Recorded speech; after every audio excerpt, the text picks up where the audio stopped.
Seguimos aquí en este esfuerzo por descifrar qué hay detrás del enigma del punk en Ecuador y ahora conversando un poquito con el Pirulo Darwin Villalba. ¿Cómo, cómo te encuentras, Pirulo, y cómo fue tus primeros pasos y movimientos dentro de esta escena punk? Bueno, yo me encuentro súper bien, un poco consternado, un poco afligido por la coyuntura nacional, por los crímenes de Estado, por el sistema como está satanizando a los luchadores populares, a los artistas populares, a nuestros hermanos indígenas. Estoy un poco así consternado por eso. Sin embargo, en salud, en estado anímico, sí, muy bien, y sigue en la lucha, sigue en la resistencia y en el punk.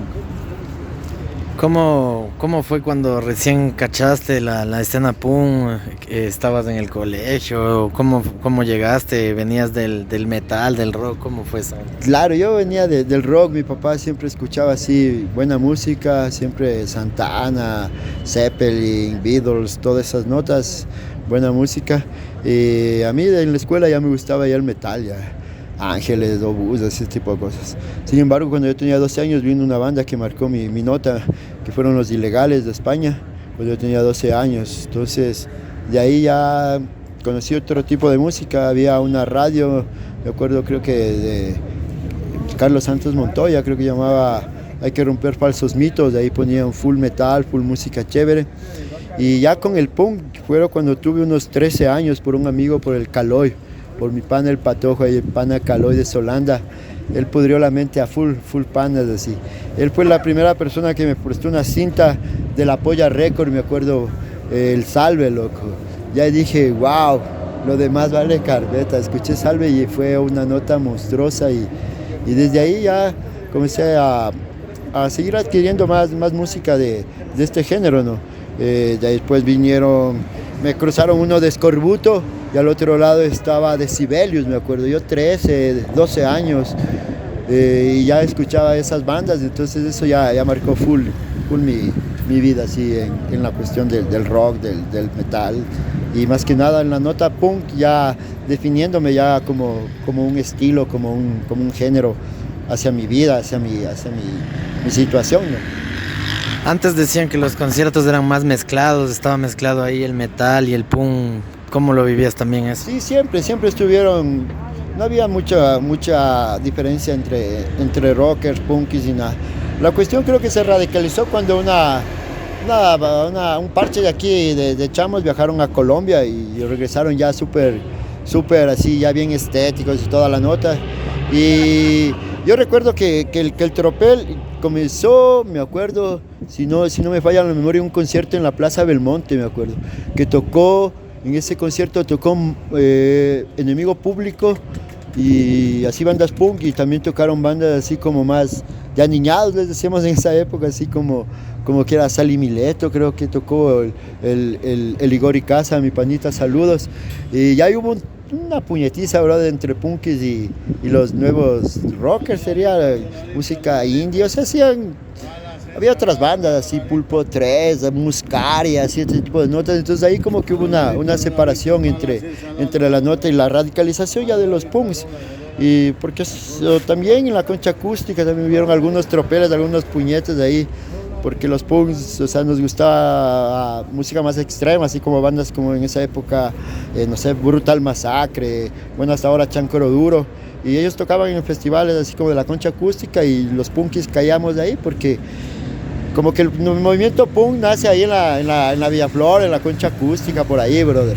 Entonces, siempre paraban ahí los punkis debajo de un puente, vivían con un mendigo, brother. Así una generación de punkis. ¿Cuál sería de esa época? El Mirinda. Poco de gente vivían ahí lo que debajo del puente en la Villaflor. O sea, habitaban un poco ese espacio. ¿Cómo era eso? Eso va esa pregunta. ¿Cómo era hacer punk y la cotidianidad de los espacios públicos, las calles, los parques? ¿Cómo era el habitar eso, el espacio urbano? Era súper reprimido. Me acuerdo los primeros parches punk. Parábamos aquí en el Amazonas, ahí en los cuatro presidentes. ¿Cómo se llama esta calle? Amazonas y... Roca. No, del mercado artesanal. Jorge Washington. Amazonas y Jorge Washington, ahí están las estatuas de los 4 presidentes, de ahí primero paraban todos los punkis. Había un bar que se llamaba People's, ahí en el Amazonas, más allá, cerca de la Carrión, ahí los punkis parábamos ahí, chupábamos ahí, luego como que hubo robos, nos emputábamos, alguna huevada, y luego fuimos a parar, me acuerdo, en el parque Julián Rade, ahí por el hospital Clínica Pichincha. Ahí detrás de los baños era que soluqueaban todos los chamos punkis ahí.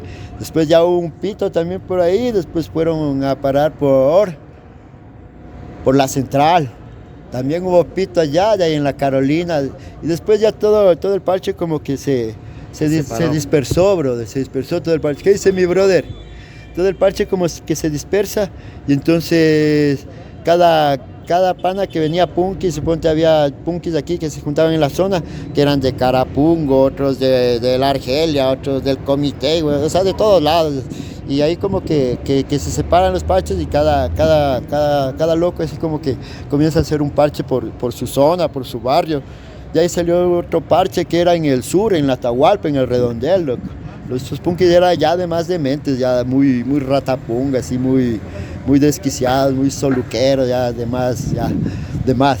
Entonces, esos eran los parches que había en esa época. Y el parche de acá del Arbolito, pues era un parche legendario, ahí vivía el Orozco con el Lenin Terán, el Chancro Duro, vivían ahí en una como cueva, una como campana que hay en el parque. Y ahí paraban todos los punkis, pues lo que jugábamos fútbol, algunos usaban o abusaban de las sustancias, de alcohol y demás cosas. Entonces, más o menos así fue la nota, lo que yo me acuerdo, lo que yo cacho. Y la nota decisiva fue, yo recuerdo bien, fue en el concierto en Solanda, me acuerdo, un concierto en el aire libre, loco. Justo había una nota del Preyland Park y era en el gobierno de Abdalá Bucaram, brother. Fue una bronquiza, la bronquiza le armó un pana que se llama Fabián San Peter, el San Pedro, ahí donde me escuchas, bacán, el man está en el extranjero. Estábamos bien todos los punkis, brother, bacán, con la música y vino un patrullero a provocar, como siempre. Como no le comimos de ninguno y éramos guambras nosotros de guerras, yo guambra del Mejía, todos algunos del Mejía, del Montúfar, así, guambras de guerras, de manifestaciones. No le comimos de ninguna y entramos a piedra. Después de eso hicieron un operativo con Goe, Gir, había otro grupo Go, no sé qué notas, brother. Y rockero, pelón que cogían, le llevaron cana, brother. Y eso fue uno de los como puntos de quiebre. Y de ahí todos en el CDP, pues, loco.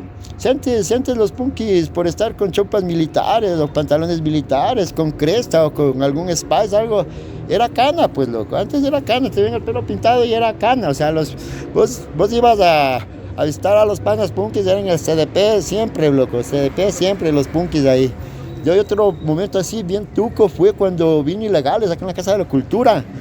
Unos destrozos grandísimos. Y otra vez todos los punkis cana, loco. O sea, siempre ha habido notas, enfrentamientos con la fuerza represiva nosotros. Era más común. Oye, y bueno, un poco hablando de las tensiones que había dentro de eso, ya decías que había con los metaleros, que comenzó a haber estos roces, pero también hay un rumor por ahí que decían que había enfrentamientos o al menos incomodidad entre punks del norte y punks del sur. ¿Cómo vivías o cómo veías esto? Claro, sí había una nota así como que los del punkis del sur eran como más reales según ellos, porque los punkis del norte eran más aniñados, tenían más acceso a la música o así. Pero yo realmente no tuve ningún enfrentamiento. Yo soy toda mi vida del sur, calas, y yo no tuve ningún enfrentamiento con punkis ni del norte. No, con los chamos del Atahualpa alguna vez, creo, bro, porque eran bien ratapunks y faltones, y entonces yo no les comía tampoco. Y había otro parche, me acuerdo, de punkis de ratapunk, que eran otros dementes, eran los de Agua Clara, bro. Hubo una puñetiza, me acuerdo, al norte. Concierto, claro, en el norte son de Carcelén. Eso también era ratapunk. Y habían otros ratapunk más malditos que eran de San Juan, loco. En ese parche le parchaba el Guagualobo, el Miguelito, esos manes cuando eran niñitos, loco. Los manes paraban en San Juan y paraban en la Guayaquil, lo que había otro parche de punks con los gemelos, así. El parche del centro. Paraban ahí en la Guayaquil y en la Plaza del Teatro eran todo ese parche, loco. Y eran de San Juan casi la mayoría y bajaban a la Marín. Pero yo no tuve problemas con esos punks, loco. Creo que con los manes no sé si recuerdo si era con los del parche del Atahualpa, del Redondel, del sur, o era con el parche de allá de Agua Clara, loco, porque en un trobo ahí en conciertos ilegales en la Plaza de Toros, en cambio, ahí le bajaron la cámara a mi pañita, al Diego Naranjo, al que era vocalista y líder de Enemigo Público, pues, ya hubo una puñetiza, una nota así bien agreste, loco. De ahí no había tantos enfrentamientos entre punks así, más porque, no sé, envidias, chamas, ¿no? Huevadas así, creo. De ahí como que banda del punk del sur se van a bronquear con la banda con el parche del norte. O sea, en esa nota yo, o por lo menos yo no vi, loco, no estuve yo en ese trobo. Podría ser fácilmente un mito. Claro, porque yo no estuve en ese trobo, porque a la final todos parchábamos. Ponte, había un pana que me vinculó con todos los panas del norte y es el Santiago Porter, loco. Saludos en donde estés, mijo, donde estés, así. Pana ya murió hace como 20 años, más de 20 años, mi brother.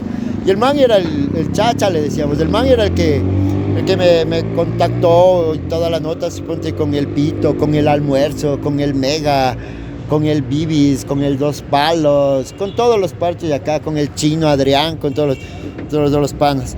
Y fresco, nunca hubo ningún pito, ningún trobo. Más bien comenzamos nosotros con Santiago Porte, el Chacha, el Robotín, el Guagualobo. Comenzamos a organizarnos ya como grupo anarcopunk. Nosotros nos llamábamos RXL. Y era... ¿Qué significaba? Reincidiendo por la libertad. Eso es nuestro centro de comando de operaciones, era un bar que teníamos aquí en la zona, en la Amazonas y Ventimilla, que se llamaba El Escondite. Ahí en ese bar trajimos a bandas full bacanes, así, Apatía No, Dólares, Doña Maldad. Trajimos bandas de Perú, así, una bestia, loco. Y ahí fue el trovazo, loco, que en cambio fue ya la separación entre punkis y skin, porque como que era medio ambigua la situación y ahí como que se dieron puñetes, se dieron cuchillazos del comité con el Dani, Cano, no sé qué, un vuelo así, y fue el punto de quiebre para allá. La separación de caminos. Claro, sí, ya tomar postura, y los ambiguos ya saben, como todo lado, los tibios, ¿ve? Son tibios. Oye, y hablando un poco de la estética también, está como comentado por ahí que había bandas como Enemigo Público que no eran tan estéticas como Punk como tal, tenían su propio estilo y había otras bandas que comenzaban a surgir. ¿Cómo vivían ustedes este tema ya de usar la estética Punk como tal y de también convivir con otras personas o bandas que no lo hacían? Yo creo que por ahí era el trobo más bien, suponte, porque Enemigo Público era una bandota, lo que sí, bandota siempre. Y los manes, máximo creo que Jonathan Camino, cuando tocaba en Enemigo, el man creo que se paraba cresta, el único, loco. Ya suponte el Johnny, pelo largo, el Tino, el pelo como tiene hoyos, no sé si es Spice también el man para los toques. Y el Diego Naranjo, un corte fresco, como cualquiera, brother, un corte de cabello fresco, loco. Pero había bandas, suponte como los Soluca, que todos eran crestones y todos súper estéticos, loco. Entonces ahí como que quién es más punk o yo más estético, yo más músico, creo que por ahí fue, pero no creo que trascendió a mayores, porque igual yo me acuerdo de un concierto que nos llevó el Pito, nos llevó a un concierto al Chacha y a mí, por el norte, creo que era no sé si era en la Rumiñahui o en la California, en alguna nota así, en la casa de alguno de esos panas, loco. Creo que hay un video que por ahí circulan, y ahí suponte tocó Enemigo Público, loco, y tocó Solucapún, o sea, y fresco, o sea, nada que ver, sino que por ahí creo que era la nota yo.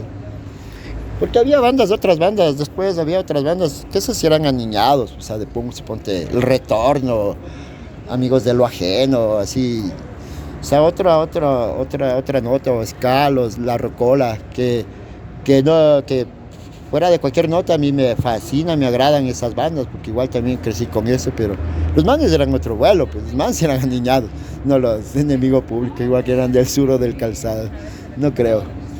Oye, ¿y cómo veías tú también el tema este de la predisposición que tenía el punk así con la destrucción o la autodestrucción? ¿Qué opinas de la frase esa del vive rápido, muere joven? ¿qué te diré? Ya tengo 50 años y sigo viviendo rápido y no creo que morí joven. No, pues lo que sea, cada uno elige su destino, su camino. Ahí está la cuestión del autocontrol, o sea, o la autodestrucción, si es que uno quiere, ¿no? O sea, eso depende de cada uno, o sea, igual se destruyen los que toman, los que escuchan chicha, que los que escuchan salsa, fuman bazuca, o sea, yo qué sé, pues, o sea, ¿me entiendes? O sea, no está en la esencia ni en la música, sino más bien es algo intrínseco, algo personal, algo existencial de cada uno, creo yo. Sí, bueno, de ahí la autodestrucción de puta, el que escucha pasillos se hace verga chupando ahí con Julio Jaramillo y no es punk. O sea, y se autodestruye, ¿sabes? ¿Me entiendes? Sí, yo he visto panas así, rocoleros que vacilan y el gal, el cemento de contacto con rocola, loco, y no es que problema de ellos, o sea, no es la autodestrucción con el punk, más bien, como te digo, es algo intrínseco de cada persona, algo existencial, algo propio. Ya, y el otro, nada. Oye, ¿cómo se vivía también las épocas de los 90s, de los 2000, del punk y la lucha social, ¿no? Épocas muy álgidas y por ejemplo, ahorita estamos en medio de esta entrevista, vos empezaste hablando de eso, estamos en medio del paro nacional 2025. Los punkis en los 90, nosotros estuvimos en todo el problema del ALCA, del TLC, de tantas huevadas, loco, paros indígenas y los punkis nosotros éramos el grupo de choque siempre, nosotros siempre primera fila los punkis. Por ahí teníamos panitas de Guayas también que venían para acá. Saludos a los manes de Amnesia, al Chino, al Joffre, pilas muchachos, aguanten ahí. Venían acá y compartíamos, hacíamos ollas comunitarias. Había un panita que era súper activo, loco, José Toral también, puta, mis bendiciones cósmicas, mijo, donde estés. Era un chamo así ahí de posibilidades, pero el man era activista total, loco. Vinieron panas así de Italia, de Francia, el Black Bloc, vinieron panas de banderas negras, vinieron panas de la Cruz Negra anarquista y todos con una propuesta bien interesante. Entonces ahí hubo una organización muy interesante por parte del movimiento punk, o sea, o de los anarquistas o de los rockers. Nosotros hicimos campañas en contra de las corridas de toros, suponte, cuando eran las corridas legales, íbamos con los panas, con el guagualobo, con almuerzo, con todos, íbamos a las corridas de toro, con baldes de sangre, que traíamos del camal ahí, pero el camal que quedaba por la Villaflora, ya la sangre ya tipo coagulada, así, coagulada en la fila, sádicos, les gusta la sangre, con los baldes de sangre, boom, botándoles en la fila y corre, o sea, huevadas, acción directa. Nos metíamos a la plaza de toros con las bombas lacrimógenas y saboteábamos la huevada, y adentro mismo, 3, 4 bombas adentro, y saboteábamos la huevada, por toda la cuestión de la conciencia ante el respeto animal, ante la naturaleza, ante la Pachita Mama, ante todo eso. Entonces sí activábamos durazo. Suponte otras notas que activábamos los punks en esa época, hacíamos ciclos de cine anarquistas en los colegios, suponte. En el colegio, aquí de Manuela Cañizares, había un grupo de chamas anarquistas, pasamos nosotros películas como Saco y Vanzetti, Las bicicletas son para verano, La estrategia de Caracol, o sea, y con foros y notas así, sí éramos súper activos, loco, súper activos y súper drogados, súper llevados también. También a la par. A la par, o sea, mientras, así, y como caminamos a veces con el Jaime Guevara, porque Jaime Guevara también pertenecía a nuestro colectivo, el más siempre era el que, como dices tú, el policía del punk, el más siempre que estamos en asamblea y en reunión, y no nos dejaba fumar o pegarnos un trago así, y hasta que también venían compañeros anarquistas y tal, y les hacían entrar en razón, o sea, ¿dónde está la libertad? O sea, aquí estamos, o sea, estamos pregonando el libre desenvolvimiento de las personas y de su libertad, y estamos cohibiendo o censurando. Entonces ese tipo de cosas como que no. Oye, bueno, no es que yo diga lo de la policía del punk, es una de las preguntas de la entrevista. Y bueno, aprovechar para preguntarte eso, ¿no? Creo que hay, así como el yin yang, una contradicción constante entre los punkeros que claro, tenemos este lado de los punks que son como muy correccionalistas, o se podría decir que piensan mucho desde la corrección, no sé si desde una utopía o desde un idealismo, se podría decir. Y también tienes este otro lado de los punqueros que son como antagonistas completamente, ¿no? O sea, alguien que solamente le gusta llevar la contraria, alguien que a propósito se porta mal, que es un estorbo para la sociedad, o como tú dices, los ratapunks, o que en Colombia dicen los que roban las carteras a las viejitas. ¿Cómo puede haber un equilibrio? ¿Qué piensas también de estas dos existencias dentro de las posturas del punk, ¿no? O sea, una muy correcta y otra muy... O sea, ¿qué te diré, loco? O sea, yo como punk, como libre pensador, como anarco, o sea, yo pienso que cada uno tiene que elegir su destino. Nosotros no tenemos que estar metidos en la vida o en el calzón de nadie, creo yo. O sea, si es que a no ser que atente contra la dignidad, de la integridad de la persona, del grupo, o del parche, qué sé yo, ¿no? Pero cada uno tiene el derecho de hacerse poncho, hacerse mierdas, ¿qué quiere? O sea, problema de cada uno, ¿no? Y nadie tiene que estar juzgando la vida o el accionar de los demás, tomando en cuenta y recalcando, eso sí, lo que digo, ¿no? Que no atente al pudor, a la dignidad, no sé, a las buenas costumbres. No, o sea, yo pienso que en vez de estar dedicados, no sé, a estar metiéndose en la vida de los demás, que activen, que, o sea, que hagan un ensayo, que hagan su banda, que propongan marchas, comedores populares, bibliotecas anarquistas, o sea, que hagan, en vez de estar hablando, o sea, mi lema es eso, más hace el que menos habla, creo yo, y hay que trabajar más bien es en silencio, o sea, trabajo de hormiga, pues, loco, creo yo. ¿Qué opinas del papel de las mujeres en el punk históricamente, tanto en las bandas como en el público, ¿no? O sea, no solo el papel de la mujer en el punk, en las bandas, en el público, el papel de la mujer en todo es esencial, pues, o sea, es la génesis de todo, la existencia misma del ser humano, la mujer. Y el respeto absoluto y el apoyo incondicional a todas las mujeres. Y mucho más a las mujeres que están en la escena, que están en el punk. Si las mujeres, por ende, en esta sociedad machista y patriarcal están siendo vejadas, incomodadas, tratadas mal, segregadas, todo eso. Peor una mujer punk. O sea, me cachan, y rocker y punk. Chuta, es la puta, la prostituta, la zorra, la última rueda del coche, pues. Entonces, más bien yo el apoyo total a las mujeres punks, a las chamas que están en escena, que activan, que no sean punk, pero que están en la resistencia, activando y haciendo cosas. Todo mi corazón, todo mi apoyo y mi solidaridad, porque realmente es doble tensión. O sea, además de ser mujer y ser punk o estar en las notas de la escena, doble crítica, doble tensión, doble presión moral sería. Entonces, sigan adelante, muchachas. Y bien, pues con la mujer siempre ha sido,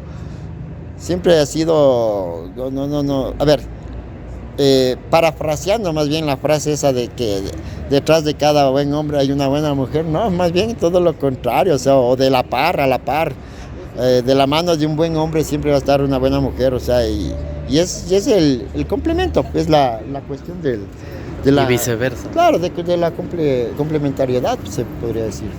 Oye, preguntarte un poco si tienes en la memoria un concierto para recordar.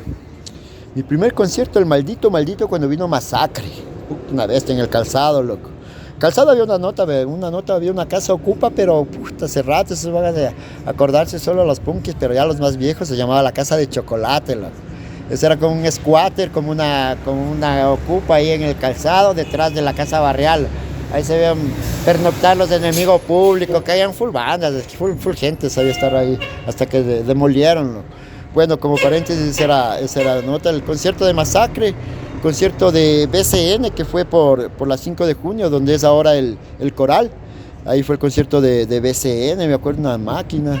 El de Ira, ¿cuál es concierto? Una bestia. Conciertos del de Inquisición, también en la Pilsener, ahí, donde era la Pilsener antes, donde ahora es el Coral. Ajá.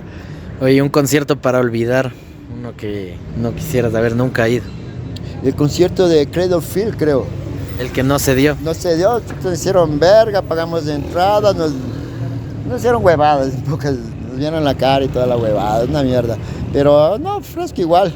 Se jodió, se vaciló. Pero no, conciertos, todos son chéveres, todos son lindos. Mijo. Cuando llega la policía nomás, que casi es la mayoría de conciertos de punk, ahí ya comienza la porquería. Tres bandas internacionales que recuerdes de la época que tú estabas en las andanzas. Internacionales. A ver, bandas... De Latinoamérica o del mundo. Los 2 minutos que vinieron cuando estaban en auge, bacán, loco. Rico. Otra banda es así, bandas... Cuando yo era chamo, ¿cuáles? Las Policarpa y sus Viciosas.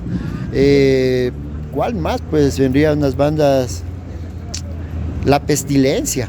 La Pestilencia de Colombia, una máquina. No sé, de México... Me gustaba Síndrome, me gustaba Tóxica, me gustaba... Ay, no sé... Polo Pepo... Full bandas así. ¿Y de aquí? De aquí las que más recuerdo, las que me crié, pues loco, Descontrolados, Enemigo Público, Mortal, ¿cuáles más? ¿Cuáles más bandas de aquí? La de Guayaquil, Amnesia. En Guayaquil había una brutalidad en hardcore y más ruidito. Había una banda que me fascinaba, que se llamaba no era Disidencia, ¿cómo era? Esta era la banda de Amnesia, Napa, tal cual, había otras buenas bandas de allá, Caos, los No Token mismo. Sí, había buenas bandas. Sí, había una banda así que nunca sacó ningún trabajo, creo también, y no le toman mucho en cuenta, pero que fue como una de las principales, de las primeras, que llamaba Puteada General. Saludos también a los pañitas, está por ahí el Byron, el Beethoven, que viven aún y siguen en la movida, bacán. Pero Puteada General, ajá. ¿Cómo fue ser punk con Sucres? Es la misma huevada, loco, la misma huevada, la inflación, el costo de la vida y lo que no te alcanza porque eres proletario, puta, hecho verga, igual que ahora. Con dólares o con Sucres la misma verga, el que es pobre, loco, el que es burgués y ya, con dólares o con Sucres. ¿Qué otra cosa más de las... Cuenta, habla. ¿Qué te iba a preguntar? Oye, el antes y después de estar como en el público, en la movida, y después cuando ya tuviste la banda, Los Cínicos, por ahí en el 2005, ¿cómo fue? Como que ya se lo veía venir, como que ya siempre me ha gustado estar en escena, siempre en el discurso, siempre con el micrófono en la mano, brother. Entonces, con RXL teníamos una banda, tocaba el Pito, tocaba el Chacha, tocaba el Diego Naranjo y cantaba yo. Y no hubo ningún trabajo, ni nada. Tocábamos en mi casa, ahí teníamos un centro de operaciones, los RXL, teníamos serigrafía, todo ahí, en el sur. Y siempre he estado en la nota de la nota de la música. Antes de tocar todo eso, panas como Felipe Ogaz, panas así, cuando organizaban conciertos me invitaban a mí para que yo sea como el presentador, una hueva así. Más o menos así. Maestro de ceremonia. Maestro de ceremonia, una nota así. Pero no, pues ya con Los Cínicos ya fue otro vuelo, ya fue el micrófono y putear al sistema como venga, mijo. Es ya otra nota, ya es... O sea, como vos me cachas, o sea, yo súper tranquilo, súper fresco, pero ya cuando tengo el micrófono en mi mano y comienza la catarsis, ya comienza una transformación, Mr. Shake, Mr. High. No te para nadie. Ya viene la brutalidad, ya. Oye, si se pudiera hacer un viaje en el tiempo y pudieras encontrarte con el Pirulo adolescente, el que vivía todas esas andanzas, y pudieras dejarle un mensaje de sabiduría, ¿qué le dijeras? Haz más huevadas de las que hiciste, mijo. Puta, porque esta vida es bien corta, papá. Puta, y comete más errores de los que cometiste y ándate a más fiestas y fúgate más del colegio y tírate unos 3 o 4 años en el colegio, porque sales del colegio es una huevada, la universidad, loco, y después el camello, mejor ve. Que no te quiten tu juventud, tu infancia y nada, o sea, que disfrutes al máximo, que comas más dulces y menos, como diría Borges, comes más dulces y menos zanahorias, menos verduras. Y si fuera al revés y el Pirulo adolescente se encontrara con el que hoy eres y ya es transitado, ¿qué crees que te dirías? Te faltó, mijo, te faltó. Todavía tienes que viajar más con tu banda. Eso le diría. Vacancísimo. Gracias, Pirulo. Un mensaje que tengas para decir a la gente que esté escuchando y también vea este intento por descifrar lo que hay detrás del enigma del punk. Salud y anarquía, que viva la chicha y la cerveza fría, ya saben.